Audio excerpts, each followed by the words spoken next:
کہ جب یاجوج ماجوج قرب قیامت میں ظاہر ہوں گے تو وہ دیوار ختم ہو جائے گی، یا تو وہ مراد ہے۔ وَتَرَكْنَا بَعْضَهُمْ يَوْمَئِذٍ يَمُوجُ فِي بَعْضٍ،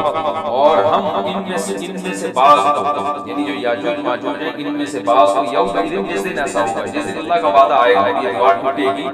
یموج فی بعض، ہم ان کو ایسا کر دیں گے کہ یہ ایک دوسرے میں گھس رہے ہوں گے۔ یہ مضمون احادیث میں آیا ہے، لیکن قرآن میں اور احادیث صحیحہ میں جو یاجوج ماجوج اور اس دیوار کا ہمیں ملتا ہے نا، میں صرف اس کو آپ کے سامنے بیان کروں گا، باقی اس بارے میں ڈیٹیل میں آپ جائیں گے بہت کچھ آپ کو انٹرنیٹ پہ بھی مل جائے گا، مفسرین کی کتابوں میں بھی مل جائے گا، اور لوگوں کی اپنی اپنی تحقیقات ہیں،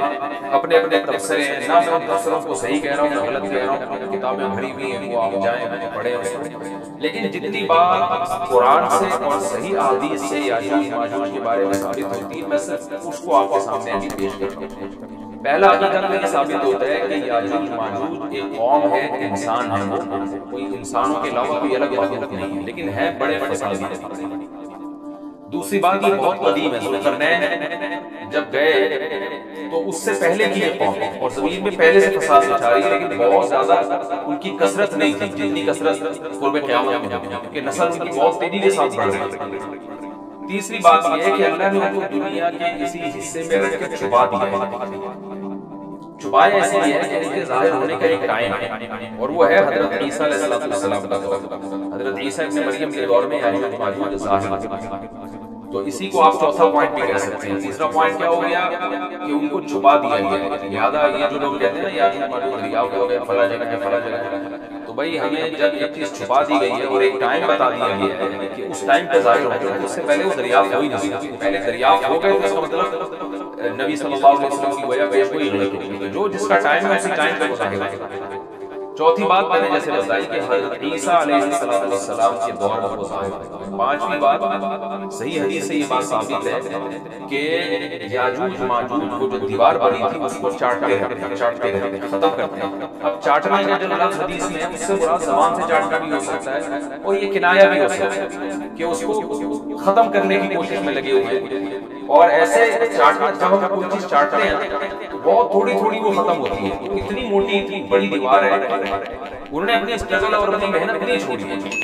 تو وہ دیوار کو کسی نہ کسی طریقے سے گھسائی میں اس کے لگے رہتے ہیں، زبان سے بھی چاٹنا ہو سکتا ہے اور کسی اور طریقے سے اس کو ختم کرنے کی کوشش کی مراد ہو سکتی ہے۔ اور حدیث میں آتا ہے کہ ایک دن آئے گا وہ جب ختم ہونے والی ہوتی ہے نا تو وہ کہتے ہیں کہ ہم کل اس کو دوبارہ شروع کریں گے اور کل ہم اس کو ختم کر دیں گے، لیکن وہ اللہ تعالیٰ اپنی قدرت سے دوبارہ اس دیوار کو اتنا ہی موٹا کر دیتے ہیں جتنا ذوالقرنین نے کیا تھا۔ قرب قیامت میں جب حضرت عیسیٰ علیہ السلام کا ظہور ہوگا تو وہ یہ کہیں گے ہم انشاءاللہ اس کو کل ختم کریں گے، انشاءاللہ کا لفظ استعمال کریں گے، کیونکہ وہ قوم ہے کافر، وہ اللہ پہ اعتماد کرنا، اللہ پہ توکل کرنا یہ چیز نہیں تھی۔ جیسے کافر تو نہیں کہے گا نا اللہ نے چاہا تو وہ اللہ پہ یقین نہیں رکھتے، تو وہ جب اللہ کا نام لیں گے اور کہیں گے کہ اللہ نے چاہا تو ہم اس کو کل ختم کر دیں گے، پھر اسلام کی وجہ سے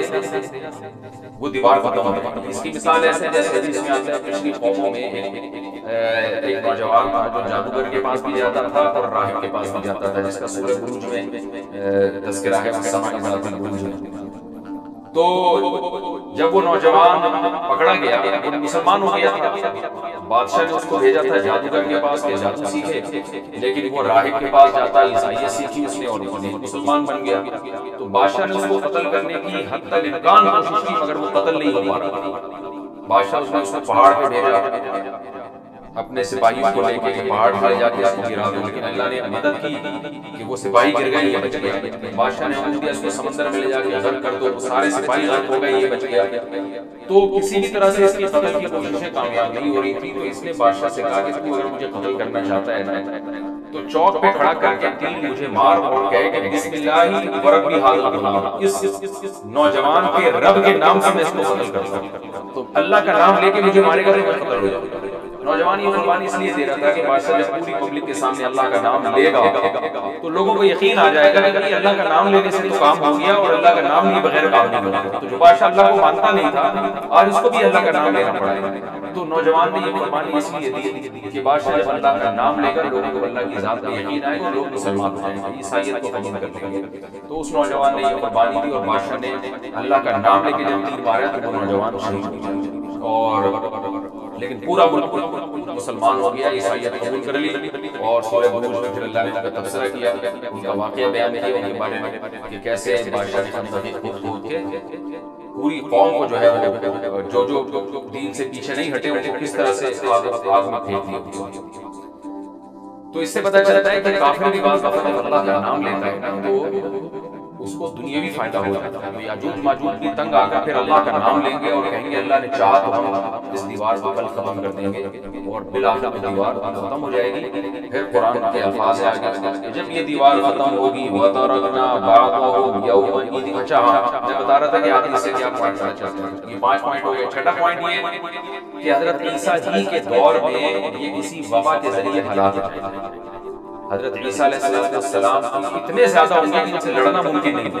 جیسے کہ قرآن میں بھی آ رہا ہے وَتَرَكْنَا بَعْضَهُمْ يَوْمَئِذٍ يَمُوجُ فِي بَعْضٍ، ان میں سے بعض کو بعض کے اندر پھنسا دیں گے، اتنی کثرت سے ایک دوسرے میں آبادی کی کثرت بہت ہوگی، غصے میں ہوں گے ایک دوسرے میں، جیسے چیونٹی اور مکوڑے ہوتے ہیں، تو ان سے لڑنا ممکن نہیں ہوگا۔ تو حضرت عیسیٰ علیہ السلام لوگوں کو لے کے کوہ طور پہ چلے جائیں گے، اور باقی مسلمان لوگ اپنے گھروں کے اندر بند ہو جائیں گے، اور پھر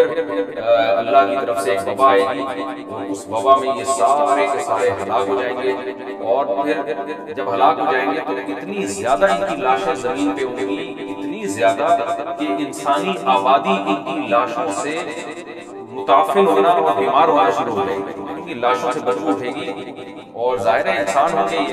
تو اس کی وجہ سے جو زمین کا ماحول خراب ہوگا۔ پھر حضرت عیسیٰ علیہ السلام اللہ سے دعا مانگیں گے کہ اللہ تعالیٰ ان کو کسی طرح ٹھکانے لگائے، کوئی انتظام کرے۔ پھر حدیث میں آتا ہے بارش ہوگی اور سیلاب آئیں گے، ان کی لاشیں بہہ بہہ کے پانی میں جا کے سمندروں میں جا کے ختم ہو جائیں گے، اللہ تعالیٰ ان کو اس طرح سے ٹھکانے لگائے۔ تو یہ یہاں تک جتنے بھی مضامین ہیں یہ صحیح حدیث سے ثابت ہے۔ تو قرآن کہتا ہے وَتَرَكْنَا بَعْضَهُمْ يَوْمَئِذٍ يَمُوجُ فِي بَعْضٍ، ہم میں سے بعض کو بعض میں چھوڑ دیں گے، بہت کثرت ہوگی، وَنُفِخَ فِي الصُّورِ، اور پھر سور پھونکا جائے گا۔ قرآن میں تو یہ کہ سور پھونکا جائے گا ایسے لگ رہا ہے جیسے فوراً پھونکا جائے گا، مگر احادیث میں تفصیل ہے کہ فوراً نہیں پھونکا جائے گا۔ یاجوج ماجوج قیامت کی نشانیوں میں سے ایک بہت بڑی نشانی ہے، یعنی اس بات کی علامت ہوگی کہ قیامت بہت قریب ہے۔ تو حضرت عیسیٰ ابن مریم علیہ السلام جب نازل ہوں گے، میں تھوڑی سی ترتیب بیان کر دیتا ہوں کہ جو ان کے بعد یاجوج ماجوج کی چل رہی ہے تو اس سے منسلک جو واقعات ہیں اس دور میں ہوں گے وہ بھی میں اسی لیکچر کے ضمن میں بیان کر دیتا ہوں۔ ہمیں صحیح حدیث سے یہ پتہ چلتا ہے کہ قرب قیامت میں جب مسلمان بہت کثرت کرسی میں ہوں گے تو خراسان سے لشکر اٹھے گا۔ خراسان یہ افغانستان اور ایران کا حصہ، اس علاقے کو نبی صلی اللہ علیہ وسلم کے دور میں خراسان کہا جاتا ہے، جس میں قندھار بھی آتا ہے، ایران کا بھی حصہ آتا ہے۔ تو یہاں سے لشکر اٹھے گا، مجاہدین لڑیں گے، بہت بڑی تعداد میں دنیا میں جہاد ہوگا، مسلمان ظلم کی چکی میں کس کے تنگ آ چکے ہوں گے، اور لڑتے لڑتے حدیث میں آتا ہے اتنی بڑی بڑی لڑائیاں ہوں گی کہ 1/3 مسلمان شہید ہو جائیں گے، 1/3 مجاہدین جو لڑنے والے، اور 1/3 جو ہوں گے وہ میدان جنگ سے بھاگ جائیں گے، اور 1/3 کو اللہ فتح عطا فرمائے گا۔ جو 1/3 میدان جنگ سے بھاگ جائیں گے، نبی صلی اللہ علیہ وسلم نے فرمایا ان کی توبہ کبھی قبول نہیں ہوگی۔ جو 1/3 شہید ہو جائیں گے وہ افضل ترین شہداء ہوں گے اس وقت، اور 1/3 کو اللہ تعالیٰ غلبہ عطا فرمائیں گے۔ ایک واقعہ تو ہمیں قوم قیامت میں نبی صلی اللہ علیہ وسلم سے یہ ملتا ہے، صحیح حدیث۔ دوسرا ہمیں یہ ملتا ہے کہ قوم قیامت ہی میں مسلمان کثرت مسیح کا شکار ہوں گے تو تلاش کریں گے حضرت مہدی کو، کیونکہ حضرت مہدی وہ شخصیت ہے جن پہ تمام نیک لوگ جمع ہو جائیں گے، وہ مسلمانوں کی میدان جنگ میں کمانڈ کریں گے، جہاد میں کمانڈ کریں گے۔ تو ان کو بیت اللہ میں تلاش کیا جائے گا، وہ رسول اللہ صلی اللہ علیہ وسلم کی اولاد میں ہوں گے، اور لوگ ان کو پہچان لیں گے، اہل اللہ پہچان کر ان کو اپنا امیر بنائیں گے، ان کی قیادت میں لڑائی اور جہاد شروع ہوگا۔ اور یہ لڑائی جب دمشق میں لڑائی ہو رہی ہوگی تو دمشق میں عصر کی نماز کے وقت حضرت مہدی میں نے جو یہ کہا کہ دمشق میں لڑائی ہو رہی ہوگی، مقصد یہ نہیں ہے کہ دمشق کوئی میدان جنگ بنا ہوا ہوگا، مقصد یہ ہے کہ وہ مجاہدین کا لشکر دمشق میں ہوگا عصر کی نماز کے بعد، لڑائی چاہے کسی اور میدان میں ہو رہی ہے، لیکن حدیث میں ہمیں دمشق کا تذکرہ ملتا ہے، تو دمشق میں حضرت شام کا تذکرہ ملتا ہے، اور جو قرائن ہمیں ملتے ہیں وہ دمشق کی ایک خاص مسجد ہے، مسجد حضرت تقی عثمانی صاحب اور مفتی عثمانی صاحب نے فوائد بھی کیا، لیکن وہ یقینی نہیں ہے، خوب سمجھیں کہ اس کا بھی تذکرہ کیا ہے کہ اس کے بارے میں یقین نہیں ہے۔ تو حضرت مہدی عصر کی نماز پڑھا رہے ہیں، لوگ امامت میں آپ کے پیچھے کھڑے ہوں گے، یہاں تک کہ مسجد کے مینار پر آج بھی وہ مینار موجود ہے جس کے بارے میں غالب گمان ہے کہ یہ وہ مینار ہے جہاں حضرت عیسیٰ علیہ السلام نازل ہوتے ہیں، غالب گمان کے درجے میں کہا جا سکتا ہے، ورنہ پھر اسی کے اڑوس پڑوس میں کوئی مسجد ہوگی۔ میرا اگر شام جانا ہوگا تو انشاءاللہ میں ارادہ ہے کہ میں بلاگ میں اس مسجد کا بھی تذکرہ کروں گا، اس جگہ کا بھی تذکرہ کروں گا، لیکن میں پہلے یہ بات بتا دوں کہ 100% یقین نہیں ہے، ایسا نہ ہو کہ اس مسجد کے مینار پر چڑھ کے لوگ جو ہے وہ اس کے کوئی مینار کو چاٹنا شروع کر دیں تبرک کے طور پہ۔ تو عصر کی نماز کا ٹائم ہوگا، حضرت عیسیٰ ابن مریم علیہ السلام فرشتوں کے کندھوں پہ ہاتھ رکھ کے نیچے اتریں گے نماز کے ٹائم پہ، یعنی آسمان سے مینار تک آئیں گے، پھر مینار سے آپ کے لیے سیڑھیاں لگائی جائیں گی، سیڑھیوں کے ذریعے مینار سے نیچے اتریں گے اور لوگوں کو پہچان لیں گے، حضرت مہدی ان کو امامت کے لیے آگے کریں گے کہ آپ اللہ کے پیغمبر ہیں، آپ نماز پڑھائیے، حضرت عیسیٰ علیہ السلام انہی کو آگے رکھیں گے، اور اس طرح کا مفہوم ہے حدیث میں کہ اللہ نے اس کام کے لیے آپ کو ہی منتخب کیا۔ کیا مطلب یہ امامت کی سنت کا ہے؟ تو حضرت عیسیٰ ابن مریم علیہ السلام کا جو کام ہوگا وہ جہاد ہے، یہودیوں سے انتقام ہے، کیونکہ یہودیوں نے اپنے خیال میں حضرت عیسیٰ کو قتل کیا تھا، تو اللہ نے یہودیت ہی کے خاتمے کے لیے، دجال کے خاتمے کے لیے عیسیٰ ابن مریم کو نازل کیا۔ حضرت مہدی سے پہلے ہی دجال ظاہر ہو چکا ہوگا۔ دجال کے بارے میں حدیث میں آتا ہے کہ ہر پیغمبر نے اپنی امت کو دجال کے فتنے سے ڈرایا ہے۔ اچھا، یہ دجال ایسی شخصیت ہے جس کا یہودی انتظار ہم سے زیادہ کرتے ہیں، کیونکہ یہودی اس کو اپنے لیے نجات دہندہ سمجھتے ہیں، جبکہ حدیث میں آتا ہے کہ دجال کاڑا ہوگا اور اس کا خدائی کا دعویٰ ہوگا، اس کے پاس کچھ ایسی طاقتیں ہوں گی کہ مردے کو زندہ کر دے، زندہ کو مار دے، ایک طرف اس کے باغ ہوگا، ایک طرف اس کے آگ ہوگی، جو اس پر ایمان لائے گا اس کو آگ میں داخل، اس کو باغ میں داخل کرے گا، اور جو اس پر ایمان نہیں لائے گا اس کو آگ میں داخل کرے گا۔ اور رسول اللہ صلی اللہ علیہ وسلم نے فرمایا اس کی جو آگ ہے حقیقت میں وہ جنت کا باغ ہے، اور اس کا جو باغ ہے حقیقت میں وہ جہنم کی آگ ہے۔ تو جو نبی کی باتوں پہ یقین کرتے ہیں وہ دجال کے فتنے سے محفوظ رہیں گے،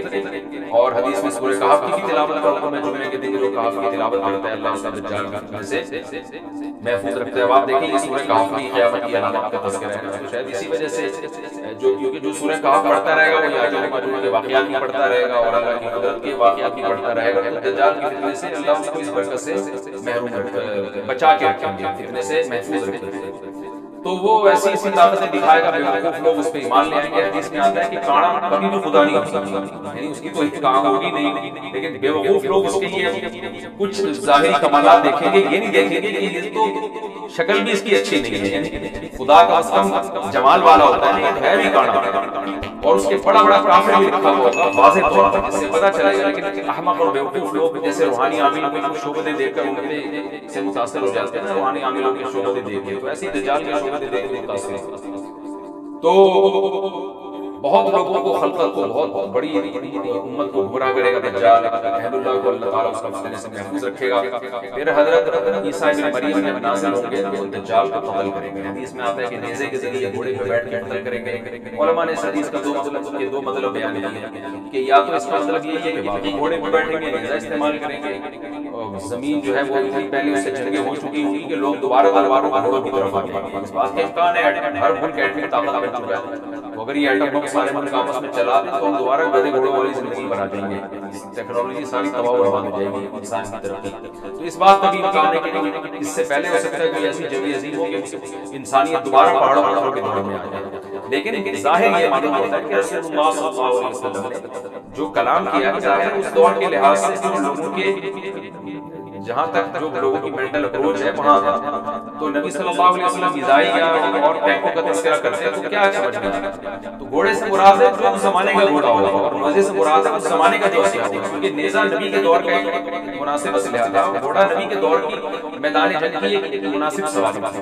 تو اس سے یہ بھی پتہ چلتا ہے کہ ہو سکتا ہے عیسیٰ ابن مریم نیزے کے بجائے کلاشنکوف کا استعمال کر لیں، تو یعنی وہ نیزہ جو ہے وہ اس کلاشنکوف کی جو بھی اسلحہ اس وقت حضرت عیسیٰ ابن مریم استعمال کریں گے، اس کی تعبیر ہے، اس کا بھی پورا ایمان ہے۔ تو ہمیں بہرحال اتنا ایمان ہمارے لیے ضروری ہے کہ دجال کو قتل کرنے والی جو ذات ہے، جو شخصیت ہے، وہ عیسیٰ ابن مریم علیہ السلام۔ تو حضرت عیسیٰ کے ذریعے اللہ تعالیٰ دجال کو قتل کریں گے، اور حضرت عیسیٰ کی قیادت میں زبردست جہاد ہوگا۔ حدیث میں آتا ہے کہ عیسیٰ ابن مریم اس دنیا کو امن سے بھر دیں گے، اتنا امن ہو جائے گا، اتنی مالی فراوانی ہوگی، اتنی مالی، کیونکہ دنیا میں مال بہت ہے، ڈسٹریبیوشن صحیح نہیں، تقسیم ہے نا مال کی وہ ظالمانہ ہے، جس کی وجہ سے غریب سے غریب تر ہے، امیر سے امیر ہے۔ حضرت عیسیٰ ابن مریم ایسا نظام قائم کریں گے کہ جس سے مال کی صحیح تقسیم ہو، اور لوگ اٹھیں گے زکوٰۃ کا مستحق تلاش کریں گے، اور لوگوں کو زکوٰۃ کا مستحق نظر نہیں آئے گا، غریب تلاش کرنا مشکل ہو جائے گا۔